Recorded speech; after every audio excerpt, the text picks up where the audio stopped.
The London Underground was not built. It was uncovered. That single distinction changes everything you think you know about the most celebrated engineering achievement of the Victorian era, and about the civilization that supposedly constructed it from scratch in under a decade, using hand tools, open-cut trenches, and horse-drawn wagons, beneath one of the most densely populated cities on the planet.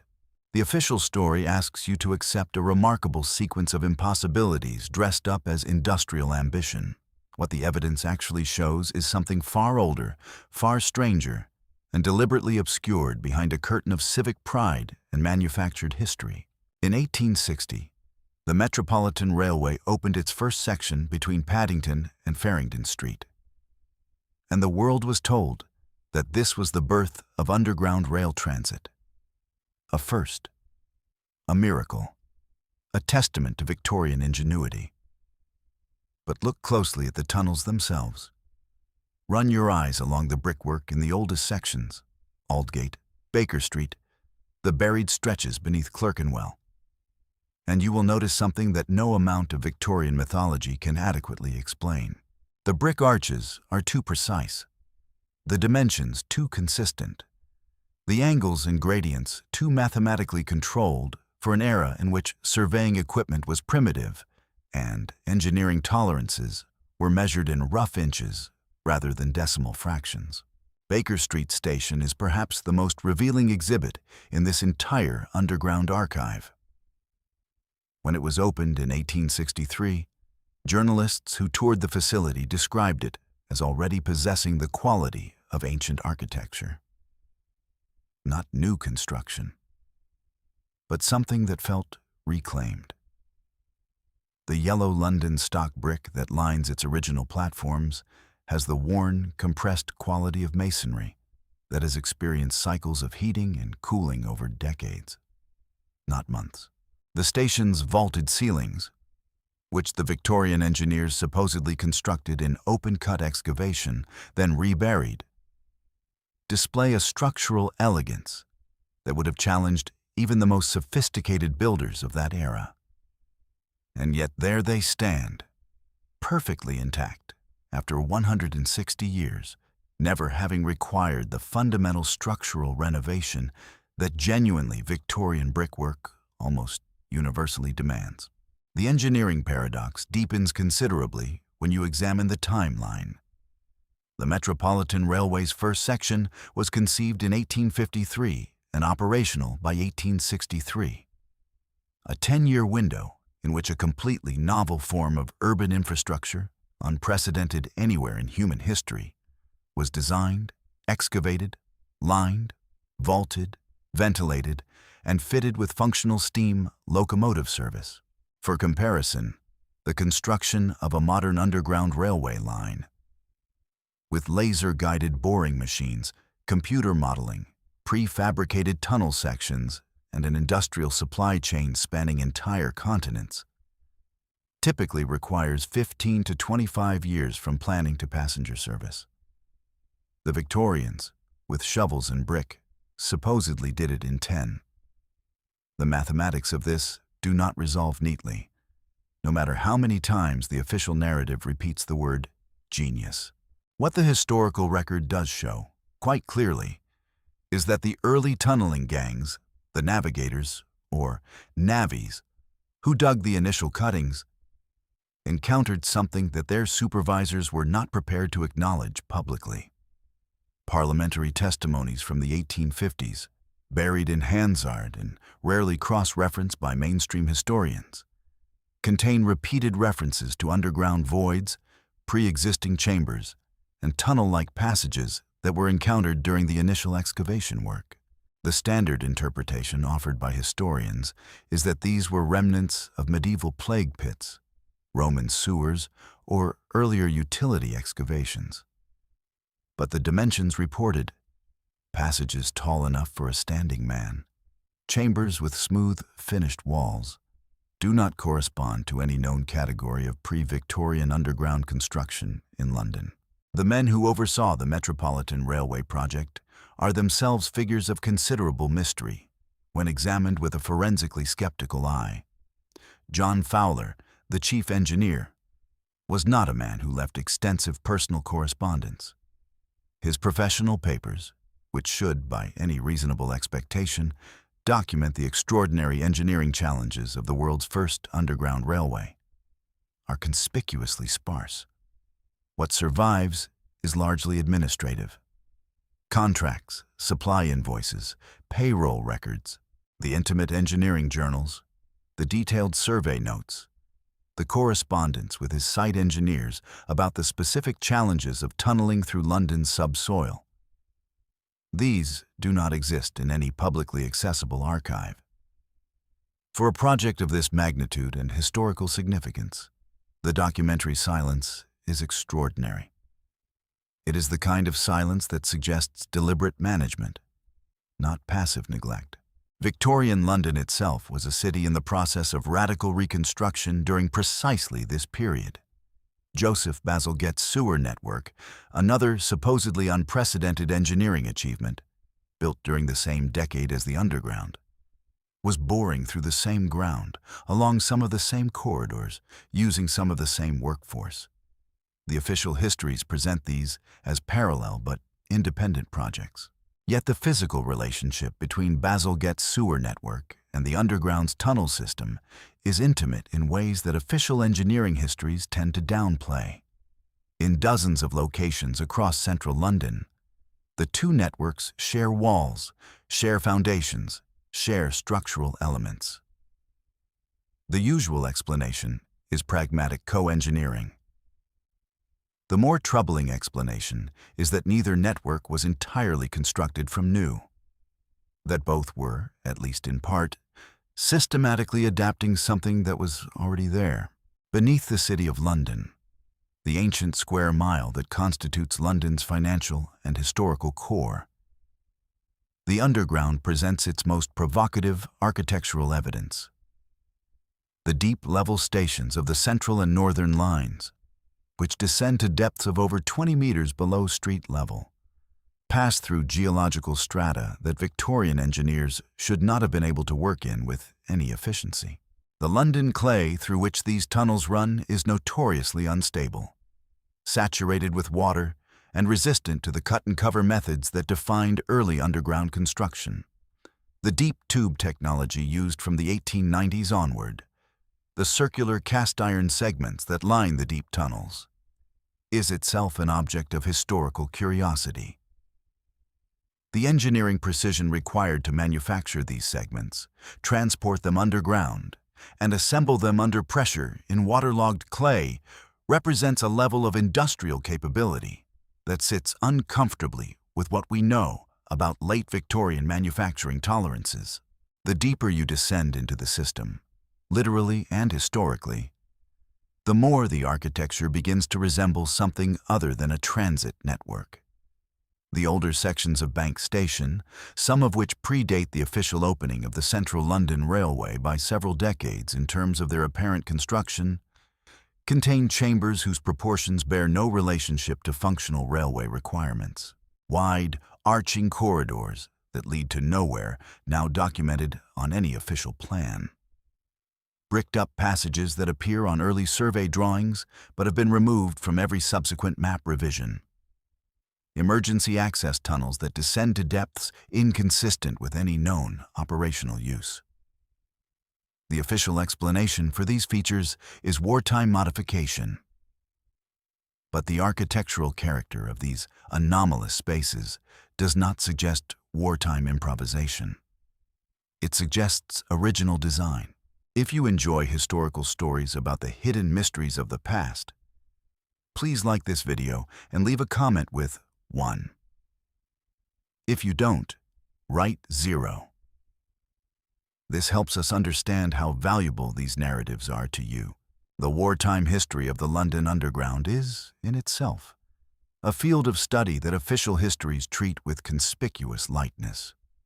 Between 1939 and 1945, large sections of the system were closed to the public and placed under direct government control. Brompton Road Station, Aldwych Station, Down Street Station. These were not merely civilian shelters. They were command and control facilities for some of the most sensitive operations in British military history. Winston Churchill's Cabinet War Rooms, the famous underground complex beneath Whitehall, were publicly acknowledged.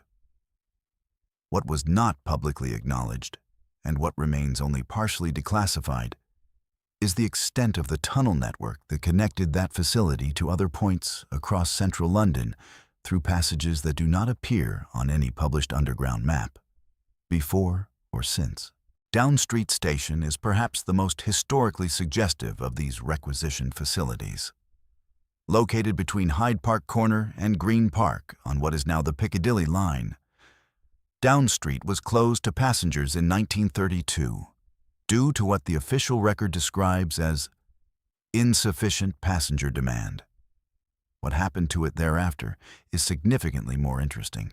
Between 1939 and 1945, it served as the operational headquarters of the Railway Executive Committee.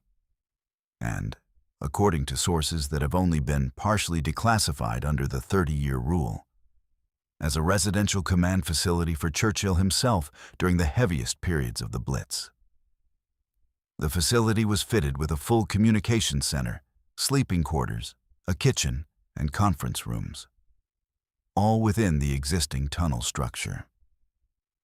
The scale of this adaptation strongly implies that the infrastructure required was not created from scratch during wartime emergency, but was already present in some form, waiting to be repurposed. The broader pattern of station closures across the London Underground's history reveals a system that has consistently maintained more physical infrastructure than its publicly acknowledged operational requirements demand. 41 stations have been closed since the network opened in 1863.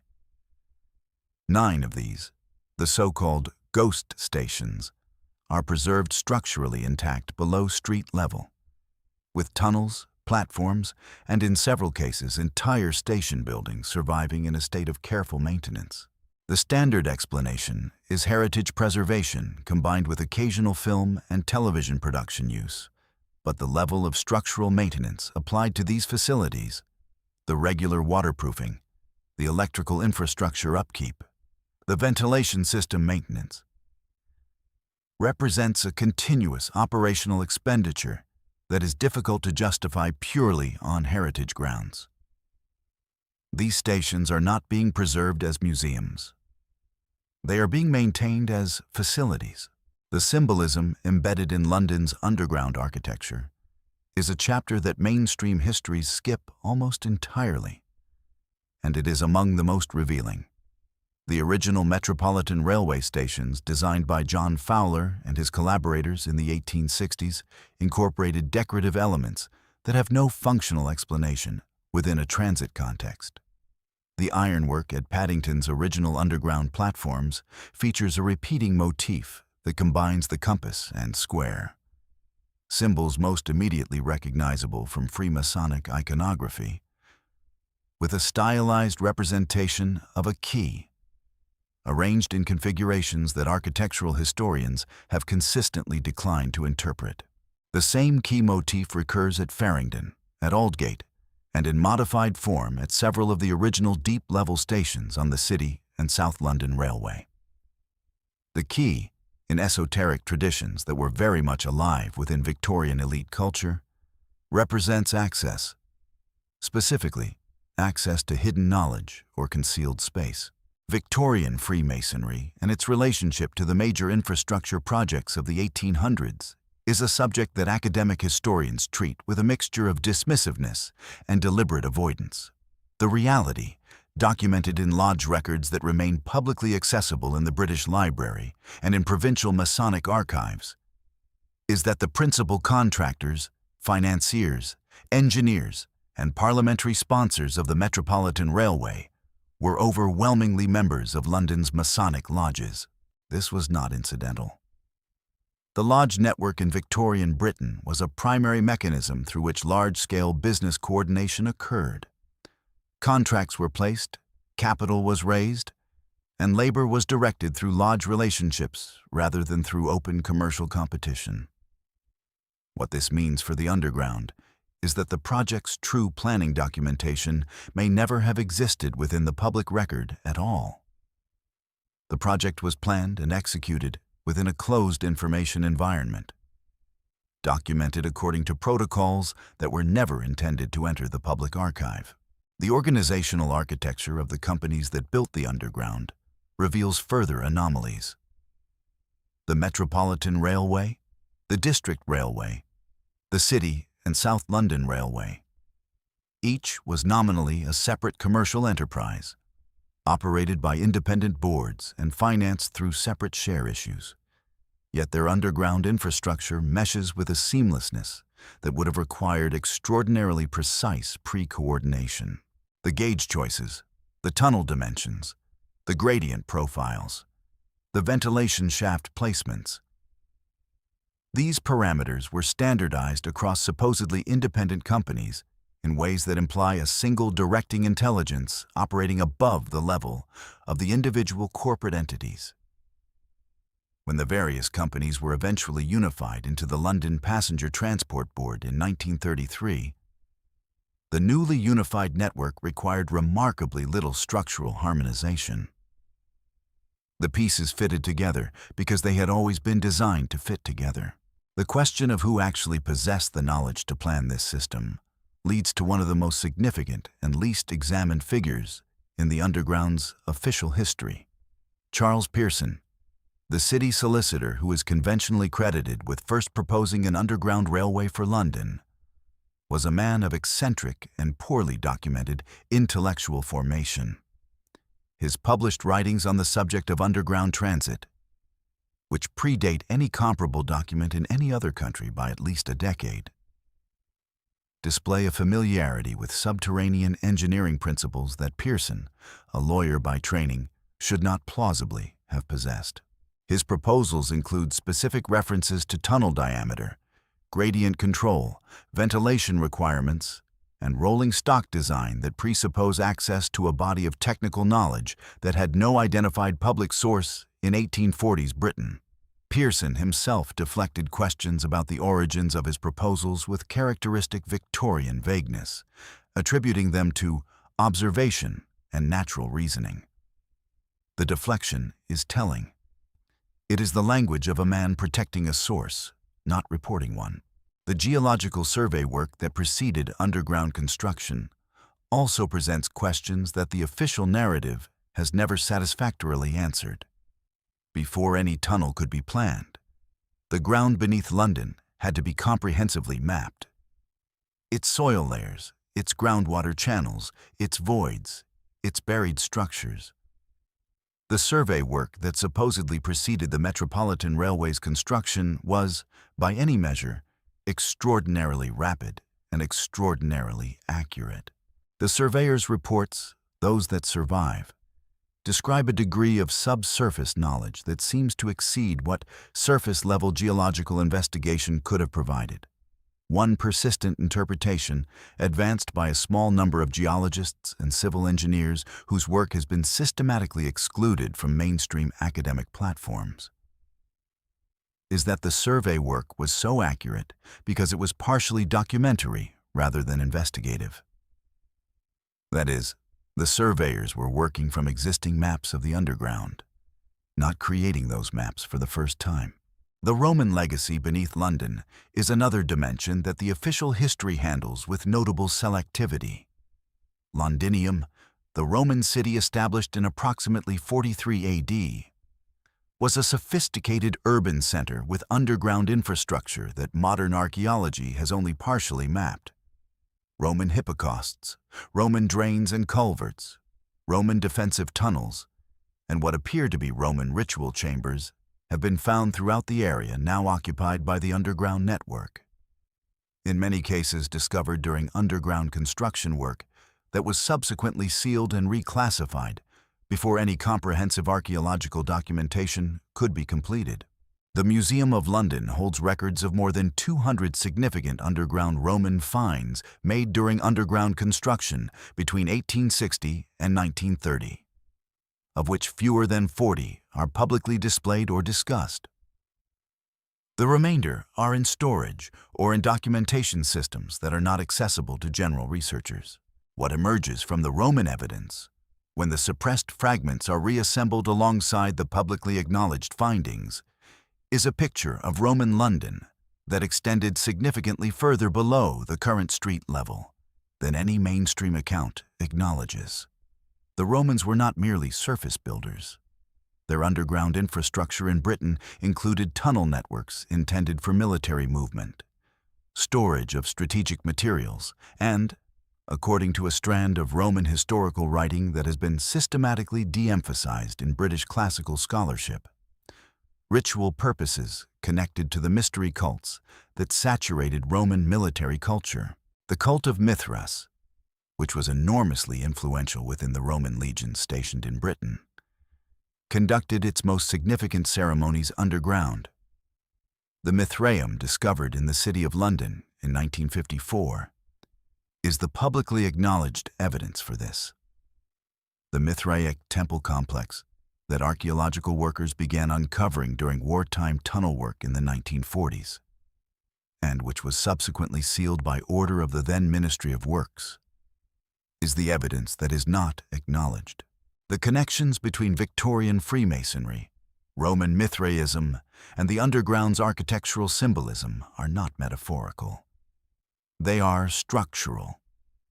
The Mithraic mystery tradition, which organized its initiates into 7 degrees of advancement, associated each degree with a planetary deity, and conducted its ritual work in underground chambers oriented on precise astronomical alignments, shares its core organizational logic with the Scottish Rite Freemasonry that dominated Victorian London's elite professional culture.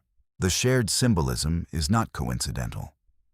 Both traditions draw from the same deep well of esoteric architectural knowledge, a knowledge tradition that understands the underground not merely as a physical space, but as a symbolic domain, the realm below the threshold, where hidden things are preserved and where true initiates descend to receive what cannot be communicated above ground. When the builders of the London Underground embedded their Freemasonic symbols into the ironwork of Baker Street and Paddington, they were not decorating a transit system. They were marking territory. The territorial logic extends to the underground's spatial relationship with London's most significant power institutions. A careful mapping of the deepest underground tunnels against the surface locations of the Bank of England, the Royal Courts of Justice, the Inns of Court, the Guildhall, the Houses of Parliament, and the principal Masonic lodges of Victorian London, reveals a pattern of spatial alignment that statistical analysis alone cannot dismiss as coincidence. The tunnel network passes beneath each of these institutions along routes that maximize direct connection rather than transit efficiency. The Northern Line's deep-level route beneath the City of London, which curves away from the most direct transit path in a manner that has never been satisfactorily explained on engineering grounds, passes directly beneath the Bank of England, at a depth and proximity that would allow physical access to the bank's foundations from the tunnel level. The arrangements reached with the underground companies regarding this proximity are not in the public record. The Second World War's use of the underground network as a government continuity infrastructure reveals the practical logic of this territorial mapping. When the wartime government needed secure physical communication channels between the financial district, the parliamentary buildings, Whitehall, and the royal residences, the underground tunnels provided exactly what was required, because they had been routed to provide it. The wartime tunnel extensions, the classified cross passages, the command stations beneath Whitehall and the city. These were not wartime improvisations. They were activations of a pre-existing design. The system was always intended to serve as the nervous system of British state power in extremis, and its public function as a passenger railway was, from the perspective of its true planners, a secondary application of infrastructure designed for a more fundamental purpose. The post-war history of the underground adds yet another layer of official concealment. Project Flood, the codename for the civil defense modification of the deep-level tube network undertaken between 1948 and 1958. Involved the installation of blast-proof doors, independent water and power systems, sealed communication centers, and emergency medical facilities at multiple deep-level stations across the network. This work was carried out under Ministry of Defense classification, was not disclosed to the transport executive that nominally operated the railway, and has been acknowledged in official histories only in the vaguest terms as wartime legacy modifications. The facilities installed under Project Flood have never been officially decommissioned.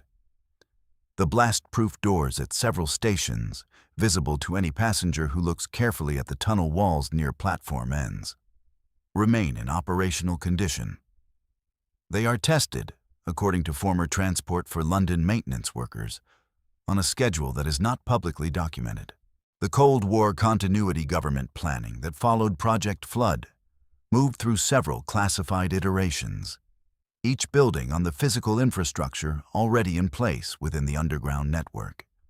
The most extensively documented of these, partially revealed through Freedom of Information requests in the 2000s, involved the preparation of specific deep-level tube stations and tunnel sections as crisis command facilities for the cabinet, the royal family, and key government departments. What the Freedom of Information disclosures did not reveal, and what remains outside the public record, is the extent to which these facilities were connected to the classified tunnel network that runs beneath Whitehall. The connection between the Underground's public network and the government's private tunnel infrastructure beneath central London is the operational heart of the hidden city, the point at which the transit system's surface function and its actual purpose converge. The hidden city is not a metaphor. It has specific physical dimensions, a documented construction history, and a maintained operational infrastructure. It runs beneath the conventional underground at depths that the public network does not reach, connecting institutions and facilities whose relationships cannot be acknowledged above ground. Its existence has been confirmed, in fragments, by retired government engineers, by former Transport for London executives who encountered its infrastructure during routine maintenance work, and by parliamentary questions that received carefully phrased non-answers. The physical evidence is visible to any passenger willing to look.